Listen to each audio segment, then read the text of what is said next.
कर्मदंड मराठी वर्त लढा सत्याचा चॅनल लाईक शेअर सबस्क्राईब करा। आत्मविश्वासाने परीक्षेला सामोरे जा, यश मिळाल्याशिवाय राहणार नाही। प्राध्यापक सत्यवान सूर्यवंशी, मुरुम। तारीख 12। 10वी 12वी परीक्षेची भीती अशी घालवावी। परीक्षा म्हटलं की थोडी भीती वाटणे, ताणतणाव येणे स्वाभाविक, परंतु वेळेचे व्यवस्थापन, नियोजनबद्ध अभ्यास व तब्येतीची काळजी घेऊन आत्मविश्वासाने परीक्षेला सामोरे जा, यश मिळाल्याशिवाय राहणार नाही, असे प्रतिपादन लातूरचे प्राध्यापक सत्यवान सूर्यवंशी यांनी केले। रोटरी क्लब मुरुम सिटी व प्रतिभा निकेतन विद्यालयाचे संयुक्त विद्यमाने आयोजित भीतीमुक्त परीक्षा आणि ताणतणावाचे व्यवस्थापन या विषयावर सोमवारी तारीख 12 रोजी प्रमुख व्याख्याते म्हणून ते बोलत होते। या कार्यक्रमाच्या अध्यक्षस्थानी मुख्याध्यापिका मानंदा रोडगे होत्या। यावेळी रोटरीचे अध्यक्ष कमलाकर मोटे, सचिव सुनील राठोड, रोटरीचे माजी अध्यक्ष गोविंद पाटील, डॉक्टर नितीन डागा, डॉक्टर महेश मोटे, संतोष कांबळे, डॉक्टर अप्पासाहेब सूर्यवंशी, डॉक्टर रामलिंग पुराणे, प्रकाश रोडगे, शिवकुमार स्वामी, उपमुख्याध्यापक उल्हास घुरघुरे, पर्यवेक्षक विवेकानंद पडसाळगे, माजी मुख्याध्यापक गुरुनाथ शेळके, इरफान मुजावर आदींची प्रमुख उपस्थिती होती। प्रारंभी दिवंगत माधवराव काका पाटील यांच्या प्रतिमेस पुष्पहार अर्पण करून अभिवादन करण्यात आले। जबाबदारी येते, एक व्याख्याता म्हणून जबाबदारी येते, एक अध्यक्ष म्हणून जबाबदारी येते, किंवा एखाद्या कार्यक्रमामध्ये स्टेजवर बोलण्याची जी वेळ असते, त्या वेळेला जे आपल्या मनामधून ज्या भावना येत असतात, त्या भावनांना मॅनेज कसं केलं पाहिजे हे तुम्ही, मला वाटतंय आतापासून किंवा याच्या आधीपासून शिकायला पाहिजे होतं। आणि ते तुम्हाला रोज ट्रेनिंग दिलं जात आहे कोणत्या ना कोणत्या निमित्ताने। मग त्याच्यामध्ये 15 ऑगस्ट आलं, 26 जानेवारी आलं, तुम्ही इथं समोरून भाषण करता। आता त्यावेळेस किती जणांनी केलं आणि कसं केलं त्यावेळेचा तुम्हाला माहित आहे, तो कॉन्फिडन्स। आणि तसाच कॉन्फिडन्स तुम्हाला 10वीच्या परीक्षेला जाताना ठेवावा लागत असतो। तर मी अगोदर जे काही इतर मुद्दे आहेत माझ्या मनामध्ये, जे काही विचार आहेत, ते विचार बाजूला ठेवून मेन मुद्द्याकडे येणार आहे।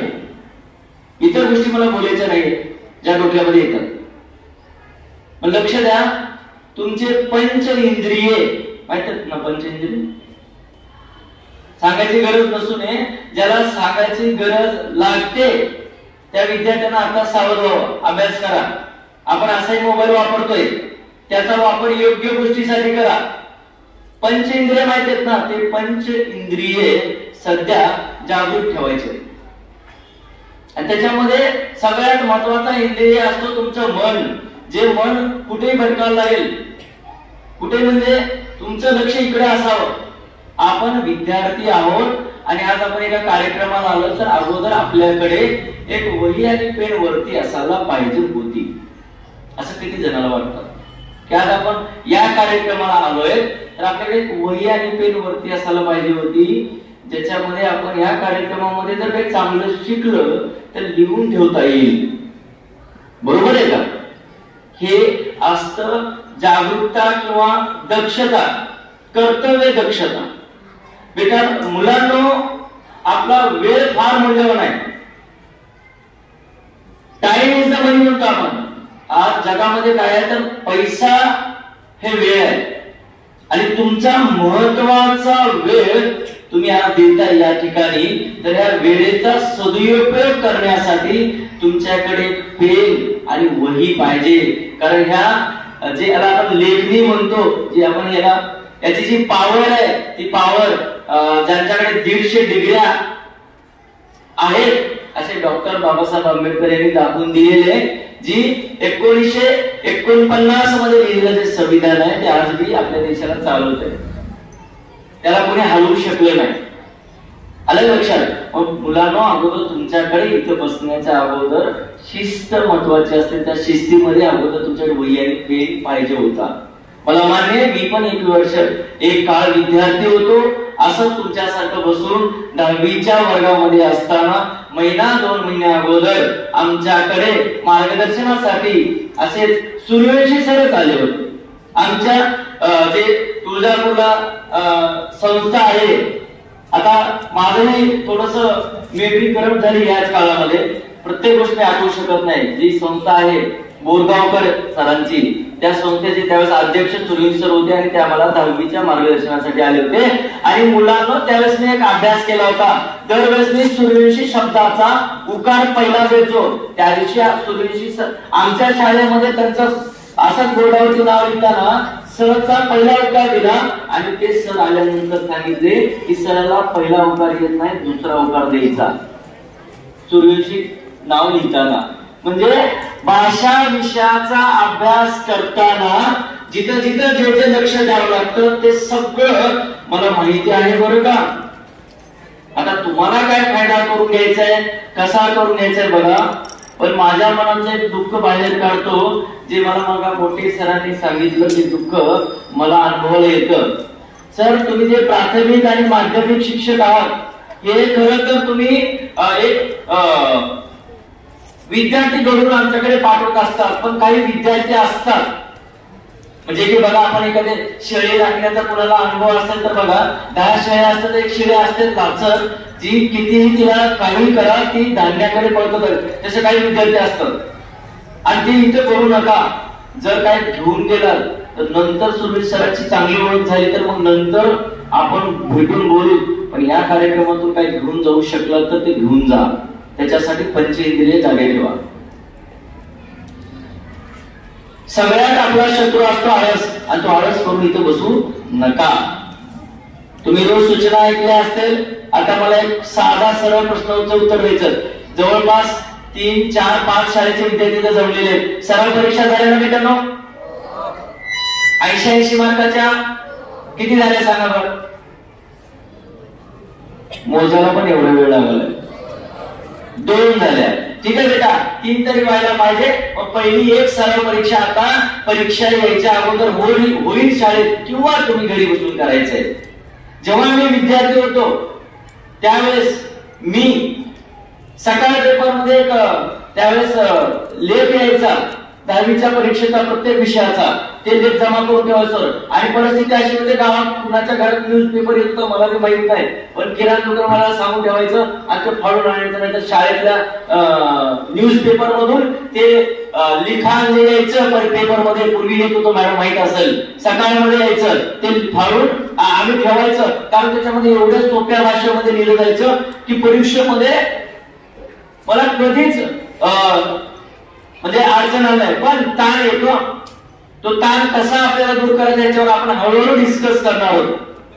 डिस्कस करताना तुमच्या लक्षात आलेल्या गोष्टी तुम्हाला लिहून ठेवायच्यात बाळांनो. सगळ्यात पहिला महत्वाचा मुद्दा आहे परीक्षेला जाताना लागणाऱ्या कोणत्या कोणत्या वस्तू आहेत ज्या न विसरता घेऊन जायचे त्याची लिस्ट तुम्ही तयार केली पाहिजे परीक्षेला जाताना बाळांनो. कारण आपण जितकं महत्वाचं आहे तिथं चूक करतो. आणि लक्ष द्या, युद्धाला चाललाय तुम्ही आणि तलवार घरी ठेवून जातात. पहिली तलवार ही तुमची पेन आहे. आणि एका गोष्टीवर विश्वास ठेवतो सर मी की 2 घोडों की सवारी. एक घोडा लंगडा झाला वाटेत आडवा पडला तर पुढे जायचं कसं. समजा महाराज कुठेतरी चालले स्वारीला आणि एकटंच निघाले जमत नाही. बरंच सैन्य तर पाहिजे पण इमर्जन्सी आहे एकटं जाऊन पण जमत नाही. दोघं तिकडे राहतात का महाराजच्या घोड्याला काय जातं दुसरा घोडा वेळी पाहिजे तर त्याच बराबरीचा पाहिजे. बऱ्याच इतिहास आपल्या बऱ्याच गोष्टी ऐकतो त्या मला सांगायचं नाही तिथं. पण मी काय म्हणतो 2 घोडे की सवारी बेटा 2 तरी पेन घेऊन जावा. इट्स युअर चॉईस कुठल्या कंपनीचा न्यायचा आहे. कंपनी बघण्यापेक्षा तुम्ही ज्या पेननं सराव केलेला बेटा तो पेन घेऊन जायचा. तो भले 2 रुपयाचा असेल किंवा 3 रुपयाचा कारण त्या पेनेचा सराव झालाय तुम्हाला. त्यामुळे सगळ्यात महत्वाचा तुम्ही पेन घेऊन जाताना 2 घेऊन जावा. मग कलर तुम्ही ठरवा. It's your choice. रेड घेऊन जावा, ब्लॅक घेऊन जावा, ब्लू जावा असं नाही ना मला. 2च पेन रेड किंवा ब्लू किंवा ब्लॅक. रेड घेऊन जायचा.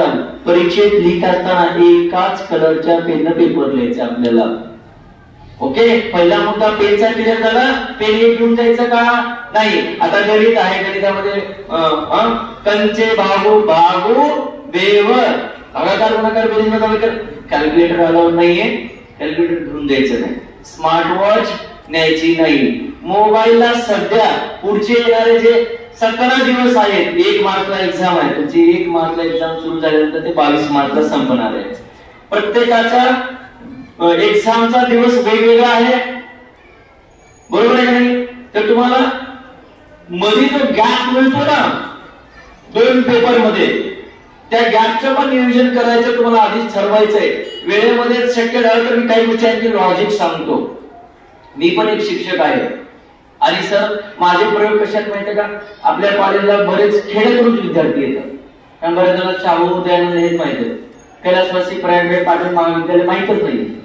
आणि तिथं सगळे 50-55 भरती येतात आणि कधी कुणाला चुकून भेटलं त्या कॉलेजच्या विद्यार्थ्यांना, कॉमर्सच्या मागच्या लॉकडाऊनच्या आधीच्या विद्यार्थ्यांना, ज्यांना शिकवायला बराच आम्हाला वेळ मिळायचा ऑफलाईन, 50-55 मार्काच्या विद्यार्थ्यांना सर मी 80+ मार्क्स स्कोर करून दिलेले आहेत. त्याला टेक्निक्स वापरलेले आहेत त्यासाठी. तर विद्यार्थ्यांना टेक्निक नोट करायचे तुम्हाला मी सांगणार आहे, वेळ जास्त घेणार नाही पण लक्ष द्या. पेन, पट्टी, पेन्सिल, रबर, पेपर कुठला का असा घेऊन जायचं.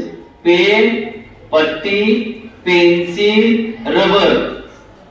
रबर डोक्याला लावायचं घेऊन जायचं. कोण rubber? Eraser. Eraser E for नाही, इरेजर. इरेजर घेऊन जायचंय. झाली का लिस्ट तयार आपली? किती छोटी होती बघावर. जे आपण विसरतो ते विसरू नका. हॉल तिकीट काय? मी नीट सांगतोय, पंचायती उघडेत ना, हॉल तिकीट विसरून जातात विद्यार्थी. परीक्षेच्या आधीची तयारी झाली, त्या आधीच्या तयारीमध्ये बोलू. लक्ष द्या बेटा, ज्यावेळेस तुमचा बोर्डाचा काही जनरल स्टोर्स मध्ये बोर्डाचा पेपर पॅटर्नचा एक उत्तरपत्रिका मिळते बघा, लक्ष द्या. हे तुम्ही फार पूर्वी करायला पाहिजे होतं, केलं नसतं तर अनेक करा, डबल करा. विद्यार्थी सगळ्यात जास्त चुका करतात, तर त्या कोणत्या चुका? लक्ष द्या. उत्तर पत्रिका कशी लिहायची? माझा आवाज येतो ना? उत्तर पत्रिका कशी लिहायची ह्याच्याकडे लक्ष द्या बेटा. शेवटी कसं आहे, इमोशन काम करतात बोर्डामध्ये बऱ्याचदा, पण बोर्ड स्ट्रिक्ट केलं तर मग तिथे इमोशनला काही काम नाही. शाळेत एक्झामच्या वेळेस इमोशन असतात, कशाला सर गरीबाचं लेकर होते पास, कल्याण होईल त्याचं. काही कल्याण होत नाही सर तुम्ही त्या गरीबाच्या लेकराला पास केल्यावर, शपथ सांगतो काही कल्याण होत नाही त्या लेकराचं. ते असंच बिघडत जात आहे आणि म्हणतोय मी पास झालो, त्याला 36 पडू द्या, मी पास झालो. आणि त्या 90च्या आनंद असतो, पण या 45चा आनंद असतो जास्त. सगळं गावात कडे वाटत भेटत. परीक्षा अभ्यास न करता पास झालं म्हणतात, आणि तिथंच भविष्य आणि भारताचं भविष्य बिघडतं. हे मी नीट सांगतो. अभ्यास हा फार महत्वाचा असतो आणि तो लक्षपूर्वक केला पाहिजे, कारण जीवन बदलून टाकायचं असेल तर शिक्षणच महत्वाचं बाळांनो. शिक्षणाशिवाय ह्या जिंदगीत काहीच नाही. आणि एक गोष्ट बोलायला वाटते, एक गोष्ट लक्षात ठेवा, तुम्ही अकरावी जाता ते कॉलेजला जात नाही, ते शाळेचाच भाग आहे. पण तुम्हाला सांगितलं जातं कॉलेज वगैरे, काही कॉलेज नसतं 11वी-12वी. बरेच कॉलेजवाले तर लातूरमध्ये तर कॉलेजवाले विचकलेले का, कारण तुम्ही विचकलेले असता. आपल्या कॉलेजमध्ये तर एवढं लक्ष ठेवलं जातं पोरांना, कुठलीच वेळ जमतच नाही. मग मी आधीच सांगतोय, शिस्त ठेवा, डोक्यातून काढून टाका. 11वी-12वी कॉलेजला जातो, शाळेत चालत लक्षात ठेवा. कारण तुमची 10वीची परीक्षा कोण घेते? Maharashtra state board. मग 12वीची परीक्षा कोण घेते? Maharashtra state board. मग 12वीच्या नंतरच्या परीक्षा महाराष्ट्र स्टेट बोर्ड घेत नाही. कोण घेते ते पुन्हा शिका तुम्ही. त्याच्यामुळे लक्षात ठेवा, आधी मेंटॅलिटी सायकोलॉजी भक्कम ठेवा, कारण 10वीमध्ये जे करणार तुम्ही तेच 12वीमध्ये करणार. तर पहिल्यांदा आहे रायटिंग स्किल. पेपर कसा लिहायचा मी म्हणतो ना, एक पेपर घ्या, घेतलेलं कधी. सगळ्यात महत्वाचं, प्रत्येक पेजवर तुमचा क्वेश्चन नंबर आला पाहिजे. क्वेश्चन नंबर आला पाहिजे. पेपरचं अनालिसिस केलेलं पाहिजे तुम्ही. मुलांना लक्ष आहे का? तुमच्या 2 परीक्षा झाल्या म्हणलं, 50 मार्काची एखादी झाली असेल, 25 मार्काची एखादी झाली असेल. बघा स्वतःला विचारा, 25 पैकी आपल्याला 4 आणि 2 आणि 0 किती पडले? भोपळे. ही बेकार परिस्थिती आहे, फार वाईट परिस्थिती आहे. सावध व्हा. आणि याच्यामुळे मनात भीती निर्माण करू नका. कमी वेळेमध्ये जास्त अभ्यास कसं करायचा ही स्किल शिकून घ्या एखाद्या. आता मात्र मी एक सजेशन देतो, अजिबात मैत्रिणीमध्ये मित्रामध्ये अभ्यास करत बसू नका. आणि एखादा ढो येत असेल, तुला चॉकलेट देतो, हे देतो, ते देतो, काय खाऊ घालतो आणि मला थोडं सांग, तर सांगत बसू नको, स्वतःचं नुकसान करू घेऊ नको. तुझी टक्केवारी खाली, टक्केवारीवर धरून टाक. मग किती विद्यार्थ्यांनी 2 परीक्षेतले मार्क प्रत्येक विषयाचे लिहिले आणि अनालिसिस केले बघा. हा छान बेटा, एकच हात वर आहे असं त्या इकडं बघा, इकडे बघ, हात बघा, आता हात वाढला. ठीक आहे, लक्ष द्या, लक्ष द्या. आपल्याला काय करायचं आहे, सेल्फ अनालिसिस, स्वतःच निरीक्षण करायचं आहे की आपण कुठं चुकतोय, कुठं चुकलोय. शिक्षकांना वेळ मागून आणखी शाळेत येऊन येतच असतात, पेपर सोडवायचे आणखी शिक्षकांची परमिशन घेऊन बसून. प्रॅक्टिस फार महत्वाची आहे, कारण या प्रॅक्टिसमुळे परीक्षेत येणारा प्रश्न माहीत होऊन जातो आपल्याला. आणखी 2 पेपर सोडल्यानंतर डेली प्रॅक्टिस करायची. प्रॅक्टिस करताना बेटा इकडे लक्ष द्या, हे जे पेपर असतो ह्याला बोर्डाने एक मार्जिन दिलेलीच असतं. मार्जिन समजते, छोटीशी लाईन असते, तिथं गॅप असतो. तो गॅप कशासाठी असतो, सब क्वेश्चन होतो ना, ए बी सी डी अ ब क ड अ म्हणजे योग्य पर्याय निवडा, ब जोड्या लावा, A fill in the blank, B match the pairs. हे ए बी चे जे क्वेश्चन आहेत ना, ती इथे लिहायचे असतात. त्याच्यासाठी ती मधली मार्जिन असते आणि तुमच्या क्वेश्चन मध्ये जर पॉईंट येतात ते इकडे घ्यायचे. पण मार्जिन कशासाठी समजलं, आता हे झाला मार्जिनचा प्रश्न. पेपर मध्ये लिहिताना प्रत्येक पेपरवर क्वेश्चन नंबर आला पाहिजे. विद्यार्थी टाकणार आहे 0 वाले, 5 वाले, 6 वाले, 25 पैकी तुम्ही क्वेश्चन नंबर टाकणार आहे. त्या सरांनी कसं पेपर चेक करायचा, तुमचा क्वेश्चन नंबर बघायचा, त्याला सूचना असते प्रश्न नंबर चुकीचा टाकला द्या 0 मार्क्स. पण एक आला असतो काय हसायला सर त्या पोरं वाटलं करताय. अरे पण ते बिचारा घरी भांडण करून आलं कुणासोबत, तर तिथं काय करणार आहे, प्रत्येक पेजवर क्वेश्चन नंबर पाहिजे. ऐकवलं का, प्रत्येक पेजवर क्वेश्चन नंबर पाहिजे आणि प्रत्येक क्वेश्चन नवीन पेजवर चालू करायचं. ऐकवलं का रे, जे लास्ट बँचला बसतात नेहमी, आज लास्ट बँच पण नाहीये, जागा मिळेल तिथं बसलोय तुम्ही, वाईट म्हणून घेऊ नका. लास्ट बँचला बसायचं, घोड्या करायचं. आता मी सध्या बघितलं, मग कार्यक्रम चालवायचा, मला माझ्या बराच वेळ बसला होता, थोडस तुम्हाला थकवा वगैरे जाणवत होतं, पण काही पोरं असं फरकच मागं टेकत आहे. थोडा वेळ आपण स्वतःला सावरू शकत नाही बेटा. पेपर मध्ये 3 तास तुम्हाला सांगू ना, आम्हाला 3 तासामध्ये सर मला जास्त गोष्टी आठवत नाही, 100 मार्काचा पेपर होता. आणि समाजशास्त्र माहिती ना, आहे का समाजशास्त्र तुम्हाला? समाजशास्त्र नसेल, इतिहास भूगोल नागरिकशास्त्र असेल, आहे ना मूर्खानो. त्याला जे कधी समाजशास्त्र नाव असेल ना सर, समाजशास्त्र त्यालाच नाव असेल ना. राज्यशास्त्र सर म्हणून ते समाजशास्त्रामध्ये नाव देत असेल अजून. सामाजिक शास्त्र, सॉरी, समाज आणि सामाजिक मध्ये थोडं गोंधळ झालं. माझी 10वी होऊन 2006 झालेली. लक्ष द्या, 150 मार्काचा पेपर होता, माहितीच असेल आमच्या वेळेस. गाडीला तुम्ही जाणार ना 10वीच्या, 150 मार्काचा पेपर बेटा. इतिहासाच्या लेक्चरला सगळ्यात जास्त झोप मला लागायची, मला कंट्रोल होत नव्हती झोप. 10वी पर्यंत झोप लागायची बेटा. काय प्रॉब्लेम आहे, सगळे तुमच्यासोबत बेटा. पेपर लिहिण्याची स्किल इम्पॉर्टंट आहे, मार्क पाहिजे तर नोट केलं का पॉईंट. प्रत्येक पेजवर क्वेश्चन नंबर टाकला पाहिजे. प्रत्येक क्वेश्चन नवीन पेजवर चालू करायचा. प्रत्येक क्वेश्चन म्हणजे प्रत्येक क्वेश्चन. पण पहिल्या क्वेश्चन 2 मध्ये 3 क्वेश्चन असतील सोडवायचे आपल्याला. क्वेश्चन 3 सोडवायचे असतील, सब क्वेश्चन. क्वेश्चन नंबर 3 मधले 2 मध्ये 3 सोडवायचे. तर वरी 2 नंबर आला ना, मेन क्वेश्चन नंबर इथे येतो दुसरा, आणि त्याच्यामध्ये पहिला इथं मधल्या लाईन मध्ये येतो, मधल्या मार्जिनला. इकडं न्यायचं नाही का, कारण इकडे पेपर चेकर मार्क देणार असतात. पेपर चेकर या मार्जिन मध्ये मार्क टाकणारे असतात. त्याच्यामुळे इकडची मार्जिन ब्लँक सोडायची. तुम्हाला ऑलरेडी मार्जिन दिलेली आहे. त्या मार्जिन मध्ये मार्जिन नसेल, पेपर मध्ये फक्त अशी लाईन असेल तर एक अशी उभी लाईन मारून मार्जिन करून घ्यायची.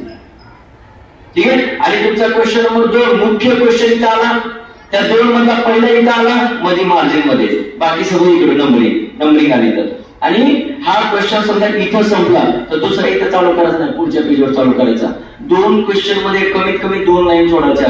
लास्टला वेळ मिळाल्यानंतर त्या लाईन मध्ये 2.5 लाईन मारून घ्यायची. आता ऑलरेडी एक लाईन दिसते पेजला, त्या लाईनच्या खाली एक लाईन मारून घ्यायची. लक्ष द्या बेटा, अशा छोट्या छोट्या गोष्टी आहेत. तुम्हाला सरांनी मार्गदर्शन केलं असेल ना, त्याच्या खाली लक्ष द्या मार्क वाढवण्यासाठी. ठीक आहे.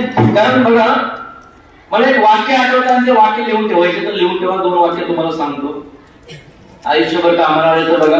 कारण मी पण तुमच्यासारखा एक खेड्यातला विद्यार्थी होतो आणि मी पण ऐकलं आहे, थोडं थोडं काम केलं, थोडं म्हणजे मजबूत काम केलेले, साधं सुद्धा नाही. आणि मोठे सरांनी पण अनुभव घेतलाय का? जिद्द सगळ्यात महत्वाचं लक्षात घ्या. विजेते वेगळ्या गोष्टी करत नाही. विजेते वेगळ्या गोष्टी करत नाही. बाकीच्या वही नाही ना, डोकं आहे ना, डोसकं आहे ना, डोसकं आपल्याकडे. विजेते वेगळ्या गोष्टी करत नाही, ते प्रत्येक गोष्ट वेगळ्या पद्धतीने करतात. ते प्रत्येक गोष्ट वेगळ्या पद्धतीने करतात. म्हणजे उद्या परीक्षेमध्ये ज्याला 100% पडणार ना, 100चा ट्रेंड आहे, 100% पडणार आहे, तो का वेगळे पुस्तक वाचणार आहे का? त्याची उत्तरपत्रिका वेगळी आहे का? त्याचा पेन वेगळा आहे? वेगळं काय तुमच्यात आणि त्याच्यात? हे तुम्ही वेगळ्या पद्धतीने वापरताय. बुद्धी पण वेगळी नाही, तेवढ्याच वजनाची बुद्धी आहे सगळ्यांची. वापर चुकीच्या ठिकाणी व्हायला, लक्षात घ्या. कॉन्फिडन्स नाही एक्झाम द्यायचं, घाबरायचं नाही. डर क्या है? माउंटेन ड्यू आहे. घाबरायचं नाही मॅडम. आयुष्यात सगळ्यात परीक्षा ठरवत नसते, पण बऱ्याच गोष्टी त्याच्यावर पण ठरतात, नंतर समजतात. ज्ञान शिकला असतो तर हा प्रश्न तर राहणार नाही. तर पूर्वीचे म्हणायचे ज्ञान शिकलो असतो तर तुमच्या बॅचचे वगैरे किंवा माझ्या बॅचचे पर्यंत. आता सगळे शिकू आले. ज्ञान शिकला असतो तर असा प्रश्न नाहीये. मी जर अभ्यास केला असता आणि स्वतःमध्ये स्किल डेव्हलप केली असते, नॉलेज डेव्हलप केलं असतं, तर मी फार पुढे गेलो असतो. स्किल आणि नॉलेज कसं डेव्हलप करायचं बघा. पेपर लिहायचं कसं कळवलं? वेगळ्या पद्धतीनं पद्धत कळते. प्रत्येक ऑब्जेक्टिव्ह क्वेश्चन लिहिताना काय फिलिंग द ब्लँक आहे, नुसतं ब्लँक लिहायचं नाही, नुसती रिकामी जागा लिहायची नाही. पूर्ण प्रश्न लिहून तिथं ते रिकाम्या जागेत तो शब्द लिहायचा आणि त्याला अंडरलाईन करायचं. गणितामध्ये जेव्हा तुमचं फायनल आन्सर येतं तेव्हा त्याला बॉक्स करायचा. फायनल आन्सर येतं, एक्स ची व्हॅल्यू येते, वाय ची व्हॅल्यू येते, त्याला फायनल आन्सरला बॉक्स करायचा. असं का सांगितलं जातं? कारण पेपर चेकरचं लक्ष डायरेक्टली तिथे जातं, बाकीच्या स्टेप बघतच नाही. वेळ नसतो तेवढा. फायनल आन्सर करेक्ट आहे ना, मग वरचे मार्क तुम्हाला मिळाले. बऱ्याच वेळेस आपल्याला आन्सरच पाठवतो, मध्ये स्टेपच आठवणार, तुला पैकीच्या पैकी मार्क मिळू शकतो. कसं काय? फक्त सुंदर हस्ताक्षर आणि पेपर लिहिण्याची कला लक्षात घ्या. जर कोणाला आणखी एक्स्ट्रा गायडन्स पाहिजे असेल तर नंतर आपण 5 मिनिट विद्यार्थ्यांना देऊ, जे हुशार विद्यार्थी आहेत वगैरे. तर मी थोडंसं 2 मिनिट घेतो, 2 ते 3 मिनिट आणखी माझ्या पर्सनल गोष्टीबद्दल बोलण्याचा. सुंदर हस्ताक्षर आठवलं सर, आम्ही 8वीला असताना, मी लोहारा तालुक्याचा विद्यार्थी आहे. कारला बोरगावकर सरांचे स्वतः अहिल्यादेवी होळकर महाविद्यालय कारला, इथं शिकायला होतो. 8वी मध्ये सरांनी काहीतरी एका मुलीचा फार सुंदर अक्षर होता, एवढा सुंदर होता ना. सरांनी 8वी 9वी 10वी तिन्ही वर्गात वह्या फिरवल्या. मग माझा खास मित्र 9वीच्या वर्गात होता, तो माझ्या मागच लागला 8 दिवस की त्या मुलीची वही घेऊन दे. आम्हाला काय बाहेरच्या गावची मुलगी, बोलायची कुठला कॉन्फिडन्स. कसा तरी 8 दिवसानंतर बोललो की दीदी तुझी वही दे मला. बेटा 3 वर्ष मी हुशार होतो का नाही मला माहित नाही. 3 वर्ष नंतर वहीचा योग झाला सर, मी खोटं सांगणार. 3 वर्ष मी अक्षर कॉपी करत होतो. काय कॉपी करत होतो? अक्षर ऍज इट इज अक्षर काढलं होतं, ऍज इट इज तिथपर्यंत. फक्त 10वीच्या पेपर सर वर्गातली दरवर्षी पहिला नंबर आणणारी ती मुलगी मला खूप आठवण येते आज. कारण मी आज तिच्यामुळे उभा आहे, तिच्यामुळे उभा आहे. 3रा पण नंबर आणतो 10वी मध्ये, पहिला माझा आला. तर त्याचं ते नशीब म्हणायचं. बेटा मेहनत रातोरात होत नाही, रातोरात सचिन तेंडुलकर नाही बनले. मला मगाशी एक आदरणीय कैलासवासी माधवराव पाटील साहेब यांच्याबद्दल बोलावं वाटलं की त्यांचा काळ मला माहित नाहीये, पण सर मी ह्या संस्थेशी पूर्वीच जोडला गेलेला आहे. माधवराव पाटील साहेब बोलल्यानंतर जे काही बँक आहे त्या बँकेचं मी बरेच वर्ष ऑडिट केले, 2011 ते 2016 उमरगे बँक सहकारी मला त्यांच्याच अंतर्गत केले ना. हा, तर त्या संस्थेचं ऑडिट केलेलं आहे. मी विचार केला, मुलांनो त्या प्रतिमेकडे पहा, त्यांनी हे कॉलेज उभा केला म्हणून आपण सर्वजण इथे आहोत आणि असं काहीतरी घडण्याची इच्छा आपल्या घरच्यांना तरी फोटो लावावा भिंतीवर. आजची परिस्थिती वाईट आहे. जिवंत असताना मरणाची प्रार्थना करतात काय काय घरी, असे काही लेकरं असतात. तुम्ही सुधरा, मी काय म्हणतोय सुधरा, कारण सुधारल्यानंतर फायदा कुणाचा आहे? तुमचा आहे. आदर्श आणि आदर्श घ्या, मग तुमचा आदर्श दुसरे घेतील. समजतंय मी काय म्हणतोय? कारण तेच मूळ आहे तुमच्यामध्ये कॉन्फिडन्स आणण्याचं. कारण मी काय म्हणलं, माझा 4-5वा नंबर असायचा, ते बी सरांनी मार दिले म्हणून, पण तयारी जोमान असायची. मी काय केलं, पहिला नंबर वर्गामध्ये काढला 10वीला. मग पुढे 12वीत काय केलं, पुन्हा तोच पॅटर्न, पण मी लातूर पॅटर्न गेलो. आहे उस्मानाबादचा धाराशिव, मी पुन्हा लातूर पॅटर्न मध्ये गेलो. मुलांना लक्ष द्या, लातूर मध्ये जुलैच्या एक्झामला मला 67% पडले, 67 जुलैच्या. आणि सर्टिफिकेट बॅच काढली तरी 10वा नंबर होता मध्ये माझा. आणि फायनल एक्झामला 2रा नंबर, फायनल एक्झामला 2रा नंबर काढला मी दयानंद वाणिज्य महाविद्यालयामध्ये. आणि जो पहिला विद्यार्थी त्याला 515 मार्क, मला 505 मार्क. त्याचा पेपर कॉलेजेस काढते, कॉलेजेस चेक करते. SIC नावाचे सब्जेक्ट आहेत, आपल्याला माहित होतं. आपल्याला फक्त पायलट टक्केवारी बघतो, मध्ये विषय माहित नसतात आपल्याला. आता तिथं त्यात असल्यामुळे मला सर्व गोष्टी माहिती आहेत. जर लक्ष द्या मुलांना, पेपर लिहिण्याची स्किल आणि ती लक्षात घ्या. प्रत्येक ऑब्जेक्टिव्ह पूर्ण लिहायचे, बरोबर आहे, व्यवस्थित लाईन सोडून पुन्हा शेवटी वेळ मिळण्याचं लाईन मारायचं. समजतंय? मग मला सामाजिक शास्त्र या विषयात 150 पैकी 145 मार्क आहे. मग अशी राहिलेला अर्धवट विषय किती मार्क आहे? आता तुमचा सामाजिक शास्त्र हा विषय किती मार्काचा? 80 आहे का जास्त?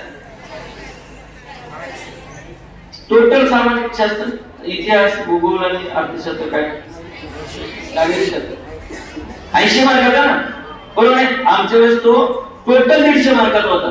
इंटरनल वगैरे काय नाही. विचार करा, 150 मार्काचा पेपर म्हणजे 3 तास असणार का त्याला? 4 तरी तास असणार किंवा त्याच्यापेक्षा जास्त. मला आठवत नाही टाइम किती होता सर.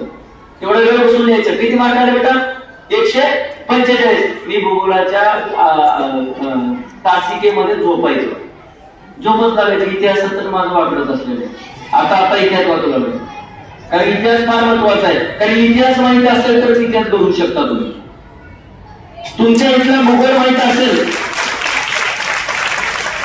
तुमच्या इथला भूगोल माहित असेल तर तुम्ही भूगोल समजू शकता आणि इथलं डेव्हलपमेंट, विकास करू शकता. तुम्हाला भूगोल माहिती पाहिजे, उमरग्याचा तरी, म्हणजे पूर्ण उमरग्याचा भूगोल माहिती पाहिजे. किती उमरग्यामध्ये किती जिल्हे येतात सांगा. उमरग्यात किती जिल्हे येतात?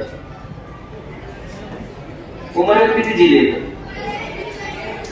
उमरगा तालुका आहे का? बरं बरं. म्हणजे आहे सगळे तुमचे पंचेंद्रिय काम करून आलेत ना, आळस तर नाही. उमरगा जिल्हा नाही तर किती करून जिल्हे येतात असं विचारायचं. सर महाराष्ट्रामध्ये किती जिल्हे येतात? किती येतात? हा, आणि काही लोकांचे 36 गुण मिळण्याचा वेळ जवळ आलेला असतो, लक्षात घ्या. आणि ते 36 गुण तुमच्या बोर्डाच्या परीक्षेत जोडले पाहिजे अगोदर, तर पुढचे 36 गुण जुळणार. तर लक्षात घ्या, आता लग्न जुळवतं आणि तुमच्या पत्रिका, दुसऱ्या पत्रिका, जन्मपत्रिका नाही, तुमच्या मार्कशीट जुळलेलं चाललंय. काय जुळायला चाललंय? मार्कशीट जुळलेलं जातात तुमच्या. जन्मपत्रिका गेल्या बाजूला ट्रेंड बदलत चाललाय मुलांना. आणि तो ट्रेंड जर नुसार द्यायचा असेल, लक्ष द्या, त्या ट्रेंड नुसार द्यायचा असेल तर अभ्यासच महत्वाचा आहे. कारण संख्या मोजा, मुलींची जास्त का मुलांची? आणि टक्केवारीकडे लक्ष द्या. डोकं तिकडे नाही, डोकं इथं होतं. मला तर झालं नाही. मला बऱ्याच जणांनी आधीच चालू केलं 8वी 9वीला, ती मुलगी तुला मागं पाडणार. आणि आमच्या गावाची परंपरा होती, आपल्या गावचा पहिला होता. आता मी मुख्याध्यापकाच्या केबिन मध्ये गेल्यानंतर बघितलं, सगळे पुनरावृत्ती दिसत पहिले. मग या वर्षी नाक कापून कशाला घ्यायचं म्हणून आपण कुणीतरी आलं पाहिजे पहिलं, हे मी मुलांना सांगितलं रोज 10वीला असताना. आपण आपल्या गावचा नंबर आणला पाहिजे. आणि बेटा मला माहित होतं मी येणार आहे म्हणून मी लातूरला जाऊ शकलो आणि तिथून पुढे शिक्षण पूर्ण केलं. लक्षात घ्या, ते सगळ्यात महत्वाचं आहे. आता राहिलेल्या दिवसातलं नियोजन, जे दिवस राहिले त्याच्यातलं नियोजन. मग त्याच्यामध्ये मी काय म्हणलं, परीक्षेला जाताना सगळ्यात मोठा प्रॉब्लेम हा घरी ठेवून जातात. मग कोणीतरी सांगत तुम्हाला हॉल तिकीटला दोरी बांधलं असं चाळी बांधलेलं कमरात बांधून ठेव, सकाळी बसवून जाईल. खिशात ठेवू नको, हॉल तिकीट पॅडला ठेव. पॅड एक्झाम मध्ये अलाउड नसेल तर पॅड बाहेर ठेव, काही हरकत नाही, कुणी घेऊन जात नाही. नेल तर जाऊ दे, 50 रुपयाचा आहे. पण रोज घरी एक्झामला जाताना घरी येताना हॉल तिकीट इथं ठेवा, त्याच्या ऑलरेडी झेरॉक्स काढून ठेवा. समजतंय? सोबत ठेवा. पेपर लिहिताना चूक करायची नाही. खाडाखोड जर झाली तर असं करायचं नाही, सरळ लाईन मारायची. पेपर मध्ये चूक झाली तर काय करायचं, फक्त आडवी एकच लाईन मारायची, 10 लाईन मारायच्या नाहीतर असं करायचं. आणि सगळ्यात महत्वाची दक्षता, आपण एक्झाम हॉल मध्ये गेल्यानंतर इकडे तिकडे पेपर पडले का बघायचं, इकडे या बाजूला त्या बाजूला. लक्ष द्या, पुढे मी काय म्हणणार होतो इकडे लक्ष द्या. डॉक्टर बाबासाहेब आंबेडकर यांनी एक वाक्य सांगून गेले. ते वाक्य असं होतं, जर तुमच्याकडे 2 रुपये जर असतील त्या काळात, तो काळ बेटा 2 रुपये म्हणजे आजचे 200 कमी, 200 सुद्धा कमी आहेत आजचे. तुमच्याकडे 2 रुपये जर असतात ना बाळा, तर 1 रुपयाची भाकर खा आणि 1 रुपयाचं पुस्तक घ्या. भाकर तुमचं म्हणजे जीवन चालवेल आणि पुस्तक तुमचं भविष्य घडवेल. पुस्तक काय करायचं, भविष्य घडवेल. मासे एकाच ठिकाणी एका शिक्षकाने हे सांगितलं, पोरग म्हणलं मास्तर किती येड आहे,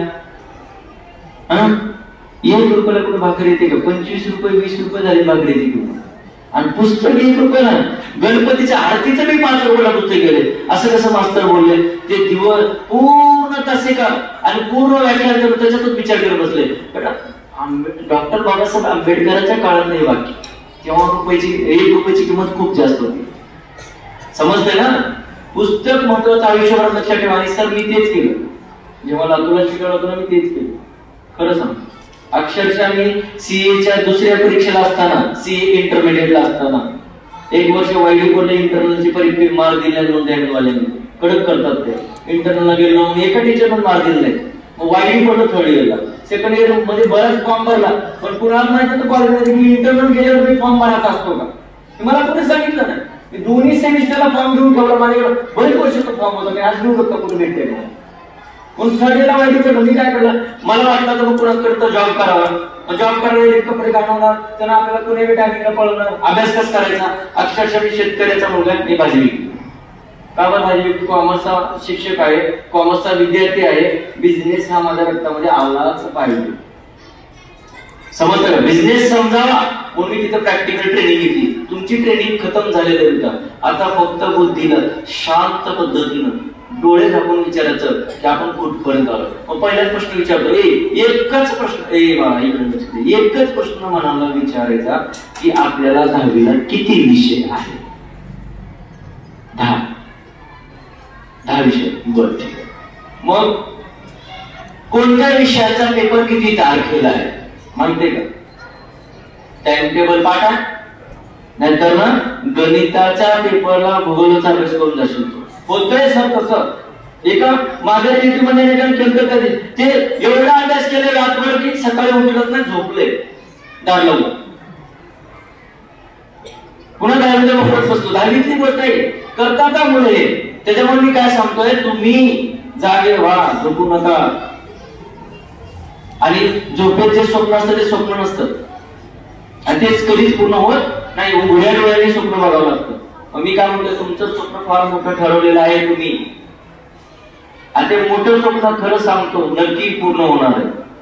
कारण देवानं ज्यावेळेस आपल्याला जन्म दिला का तेव्हा तुला जे पाहिजे तेवढं तुला दिलं. फक्त तू मागताना व्यवस्थित माग, मागताना व्यवस्थित माग. असेच एखादा देव प्रसन्न झाला, देव मला तुला काय मागायचं ते माग म्हणला.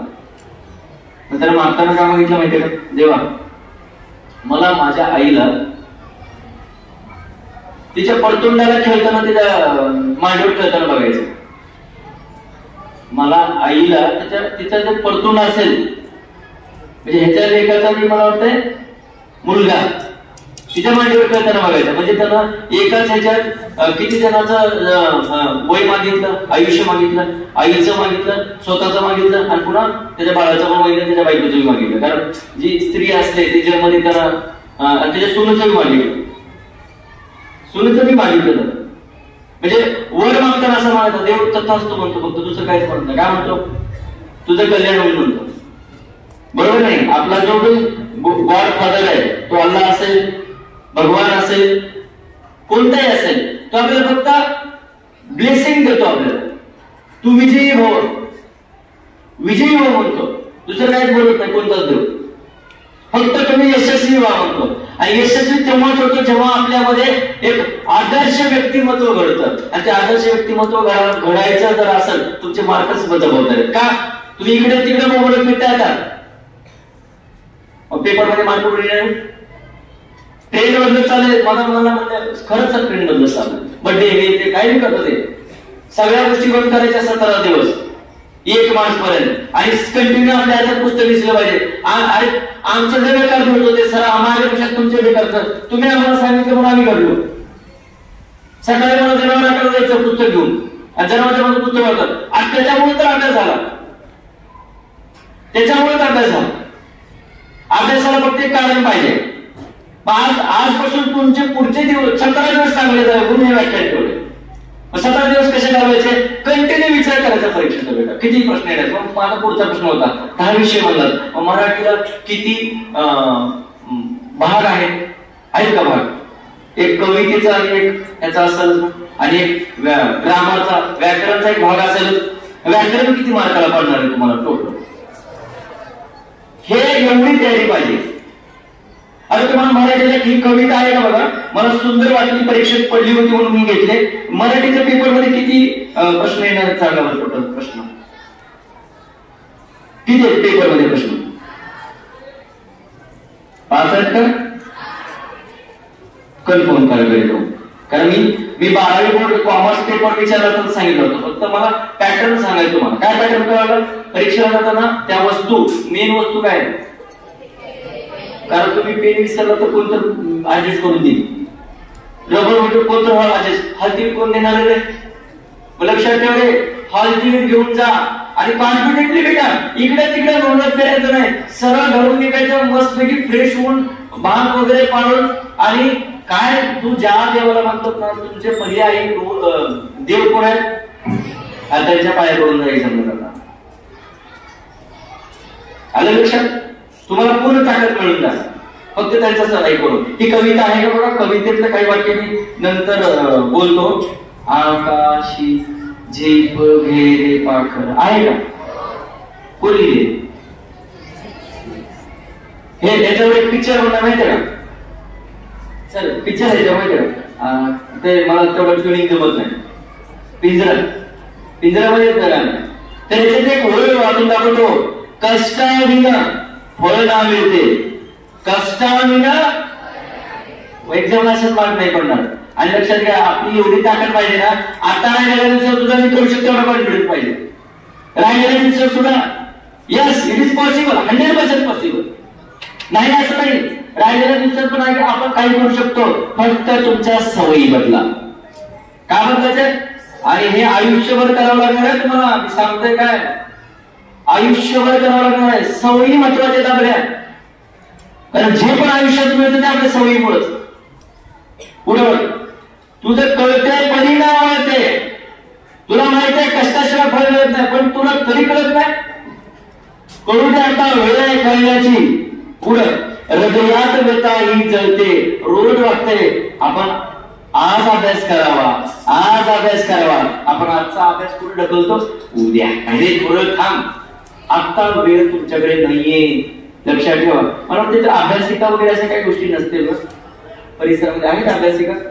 अभ्यासिका आहेत म्हणजे तुम्ही त्याचा पुरेपूर वापर करायला पाहिजे. आमच्या वेळेस तर काहीच नव्हतं. आता आपण 10वीचे मुळे जास्त अभ्यासिकेला बसतो, 12वी पेक्षा 10वीचे मुळे अभ्यासिकेला जास्त बसतो. पालक समोर ठेवणारे किती आपले पालक किती विभाग शिकले बघा, त्यांना माहित नाही शिकल्यावर कसं असतंय. बँकेत जाऊ द्या त्यांनी, सगळ्यांना बँकेत द्यायची वेळ आली, काय कळतं ते त्यांना कसं वाटतं तसं माहिती आहे. म्हणून तर त्यांना वाटतं आपलं लेकरू शिकावं. काय शिकणार तुम्ही जर ही तर नाही करू शकत. ही तुमची पहिली पायरी आहे. कधी कधी पहिली पायरी अपयशाची असते, घाबरून द्यायचं नाही, पण सामोऱ्या जाताना पूर्ण तयारी करून द्यायचं. मी इकडे आहे, तिकडं मी तिकडे कुठं गेलो, इकडे नाही, पुढे बघ. का जीव बिचारा होई बाबरा, तुम्हाला कविता पाठत असेल. मला एकच संदेश द्यायचा होता. तुमच्या इंग्लिश मध्ये आणि मराठीमध्ये जे धडे दिलेले आणि कविता दिलेले ते तुमच्या पूर्ण जीवनाचा सार असतात आणि ते पुस्तक बनवणारे फार महान असतात. त्याचा एवढा अभ्यास असतो. त्यांनी धडे आणि कविता असं करतात की ज्याच्यामुळे तुम्हाला चांगला मिळाला अभ्यासाला. त्याच्यामुळे मी काय म्हणतो, दिवसाचे जे 24 तास आहेत ना, त्यात तुम्हाला 12 तास अभ्यास करायचा कमीत कमी. किती तास होतो, काही हरकत नाही, होतो, चलतीवर अभ्यास होतो बेटा. फक्त रस्त्याला जाताना तेवढं बी करायचं नाही. छोट्या छोट्या चिठ्ठ्या बनवायच्या आणि त्याच्यावरती वाचायचं कंटिन्यू. चिठ्ठ्या म्हणजे त्या घेऊन जाणार नाही, ते त्या स्वप्नात बी बाळगून जातात. कारण एक चूक जर तुमची पकडली गेली आणि तुम्ही रेस्टिकेट झालात तर तुम्हाला पूर्ण करिअर बदलावं लागतं. आणि पुन्हा गाव जे बोलतं ते नंतर, तुमचे मित्र जे बोलतात ते नंतर तुम्हाला सामोरं जावं लागतं. त्याच्यामुळे प्रिपरेशन महत्वाचं आहे. त्या दिवसाची विभागणी करा. तुमचे 10 विषय म्हणलात तर एका दिवसामध्ये पार्ट 1 पार्ट 2 कोणता घ्यायचा, सायन्सचा पार्ट 1 घ्यायचा का पार्ट 2 घ्यायचा, मॅथ्सचा पार्ट 1 घ्यायचा का पार्ट 2 घ्यायचा, अल्टरनेटिव्ह घ्यायचा. आज पार्ट 1 घेतला, 2 चॅप्टर पूर्ण करायचे, 3 चॅप्टर पूर्ण करायचे, त्याच्याशी उठायचं नाही. 3 चॅप्टरला 1.5 तास बस झाला, अर्धा तास, कारण अभ्यास पूर्ण झालेला असतो. आपल्याला फक्त निरीक्षण करायचं या 17 दिवसामध्ये. काय करायचं, निरीक्षण. कोणत्या विषयामध्ये किती चॅप्टर आहेत, बरोबर आहे, प्रत्येक चॅप्टरमध्ये किती प्रकारचे प्रश्न आहेत. बघा तुम्ही निरीक्षण जर केलं तर जास्त प्रकारचे प्रश्न निघणार आहेत का, जास्त निघत नाहीत. क्वालिटी प्रमेय आहे का तुम्हाला, प्रमेय सिद्धांत किती आहेत तुम्हाला, किती सिद्धांत, किती प्रमेय, कुणाचे ते प्रमेय कोण लिहिले आहेत का सर. गणिताला प्रमेय आमच्या वेळेस होते, गणिताचे सर आता आहेत का सर. पायथागोरस ना, पायथागोरसचे प्रमेय हो का, हो लक्ष द्या. मी शाळेमध्ये असताना ते प्रमेय बोर्डवर लिहून पाठ करायचो इंटरव्हल मध्ये, आणि 10 प्रमेय होते तर 16 आहेत का मला, मग माझ्या वेळेस 10 होते असं मला वाटतं सर. 2006 ला खरं सांगतो, सिलेबस खरंच सोपा केला आम्ही, सोपा केला तेच बघत होतो. सोपा केला, फक्त तुम्ही डोकं लावून काम करा. Logic makes magic. बुद्धीचा पूर्णपणे वापर करा. मग तुम्ही प्रमेय बघा, किती जणांना माहिती आहेत प्रमेय. आधीच वर्ष आता पायथागोरसचे आहेत म्हणून. मुलांवर लक्ष द्या.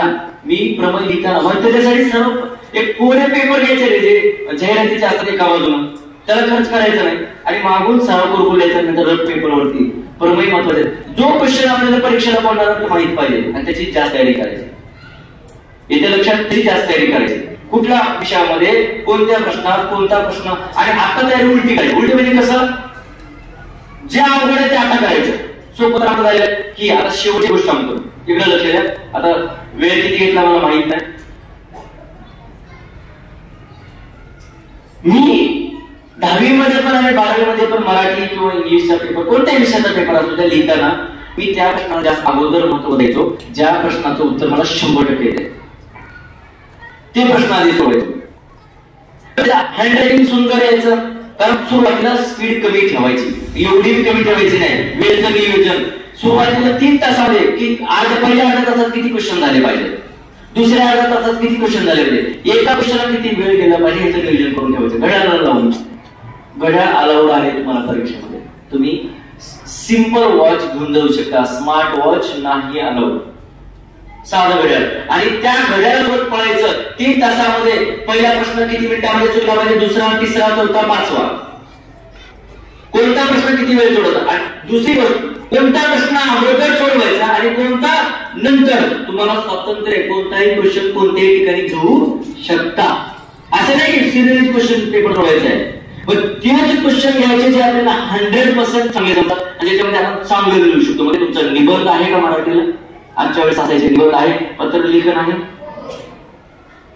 ज्याच्यामध्ये जास्तीत जास्त चांगलं लिहू शकतो ना ते लिहायचं. मला आईचा निबंध लिहिलेला मला जास्त आठवतो आधीच.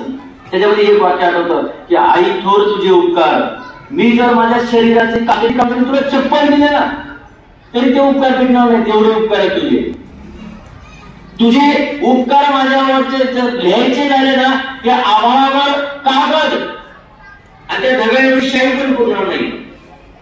असं मी निबंधामध्ये तयारी केली. मला तेवढे वाक्य आठवतात. अशी सुंदर तयारी आपण वेगवेगळ्या लेखातून पुस्तकातून आपल्या शिक्षकाकडून ते तसे विषय घेऊन ते परीक्षेला येऊ शकतात. त्याचा सराव केला पाहिजे आणि या दिवसात बी होतो. रोज तुम्हाला काय करायचंय, प्रत्येक विषयाला टाइम टेबल द्यायचंय 12 तास.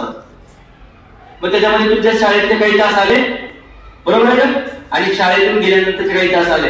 आजपासून ठरवायचं घरी गेल्यानंतर सगळी दुनिया विसरायची. तुमची शिस्त सगळे सांगत असते, सगळी दुनिया विसरायची आणि आपण अभ्यासाला लागायचं. मुलांना लक्ष द्या.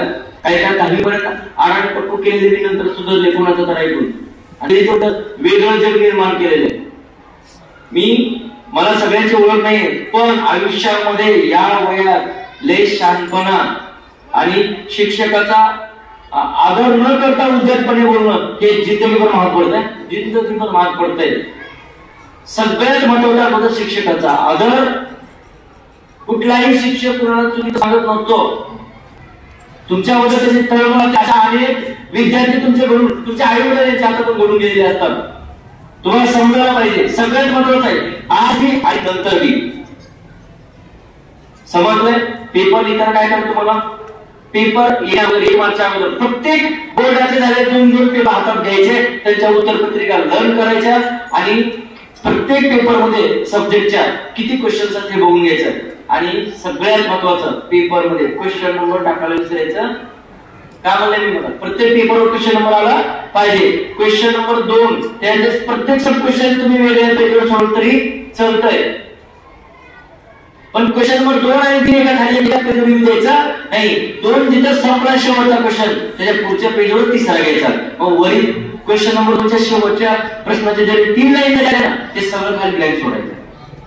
एक नियम आहे. क्वेश्चन नंबर 3 मधला पहिला आणि दुसरा एका खाली एक येऊ शकतो, पहिला आणि दुसरा एका खाली एक येऊ शकतो, त्याला पेज बदलायची गरज नाही. पण जो मेन क्वेश्चन आहे क्वेश्चन 3 आणि 4 या दोघांमध्ये एका पेजवर द्यायचं, वेगवेगळ्या पेजवर द्यायचं.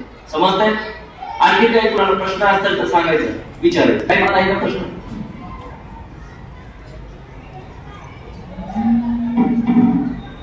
आहे का मनामध्ये काय प्रश्न?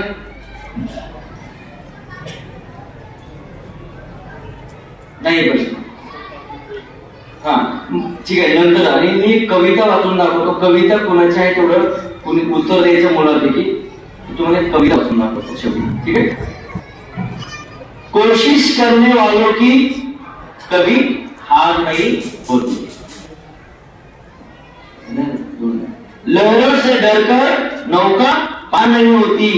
लहरों से डरकर नौका पार नहीं होती. कोशिश करने वाली कभी हार नहीं होती. नन्ही चींटी जब दाना लेकर चलती है.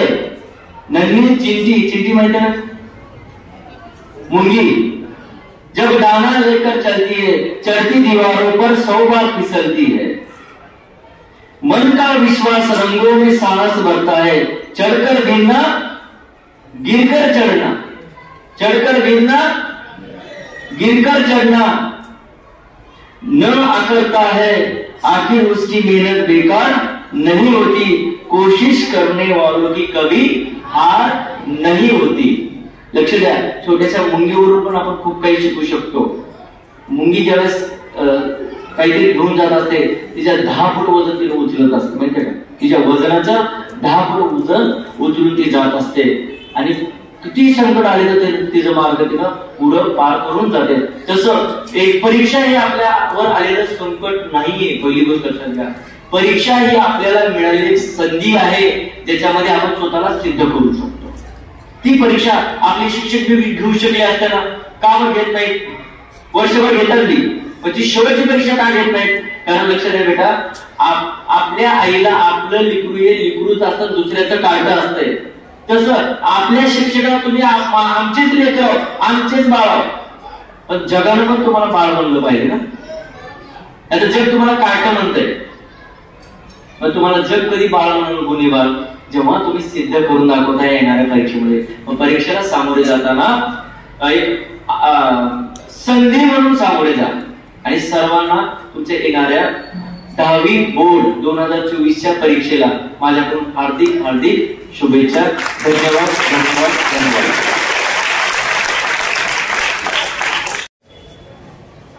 सरांनी खूप सोप्या आणि साध्या भाषेमध्ये आपल्याला इथून येणाऱ्या बोर्डाच्या परीक्षेच्या अनुषंगाने करायचं नियोजन आणि स्वतःच्या क्षमता, उणिवा, संधी आणि धोके काय आहेत ही चतुसूत्रे आपल्या समोर व्यक्त केलेली आहेत. केवळ एकच विचार, एक विचार माणसाच्या व्यक्तिमत्वाला परिवर्तन आणू शकतो, अशा प्रकारचे गौरवोद्गारे त्यांनी या ठिकाणी व्यक्त केलेले आहेत. जीवनाचे व्यवस्थापन सांगत असताना खूप त्रास असताना देखील प्रामाणिक राहणे, खूप त्रास असताना प्रामाणिक राहणे, अधिकार असताना हे नम्रपणे राहणे, संपत्ती भरपूर असताना देखील साधे राहणे आणि रागात असताना देखील शांत राहणे, यालाच खऱ्या अर्थानं जीवनाचं व्यवस्थापन म्हणतात. यालाच खऱ्या अर्थानं जीवनाचं व्यवस्थापन म्हणतात. हे व्यवस्थापन परीक्षेच्या अनुषंगाने येणाऱ्या परीक्षेच्या भयभीत मुक्त अशा प्रकारच्या परीक्षेला सामोरे जाताना माणुसकी देखील नतमस्तक होईल असे माणूसपणा, संपूर्ण जग प्रेमळ होईल असे प्रेम करा. कारण मनुष्य जन्म एकदाच आहे. जीवनात पैसा कधीही मिळवता येईल, पण निघून गेलेली वेळ पुन्हा कधीही मिळवता येत नाही असं वक्तव्य, अशा प्रकारचे विचार त्यांनी या ठिकाणी व्यक्त केले. धन्यवाद सर. यानंतर या कार्यक्रमाचा शेवटचा भाग म्हणजे अध्यक्ष समारोप. रोटरीचे अध्यक्ष सन्माननीय मुख्याध्यापक सन्माननीय कमलाकरजी मोठे सरांना विनंती करतो की त्यांनी अध्यक्ष समारोप करावा. दर्शनाला आले आहेत, त्यांचा बहुमत अशा प्रकारच्या वेळा आपण या ठिकाणी घेतलेला आहे. त्याबद्दल रोटरीच्या वतीने मी मनस्वी आभार व्यक्त करतो, ऋण व्यक्त करतो. आणि या कॉलेजच्या प्राचार्य सन्माननीय वर्गीय यांचे या ठिकाणी जागरूक करून दिले, सगळे व्यवस्थापन होते, आभार मानतोय.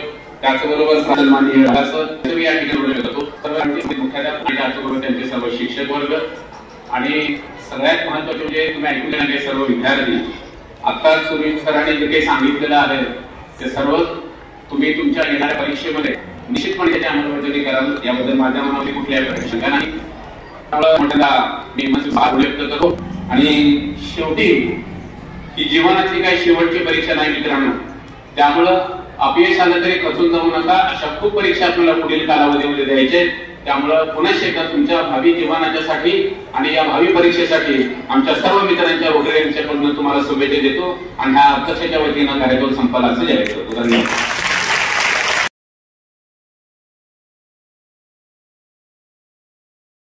कर्मदंड मराठी वर्त लढा सत्याचा. चॅनल लाईक शेअर सबस्क्राईब करा.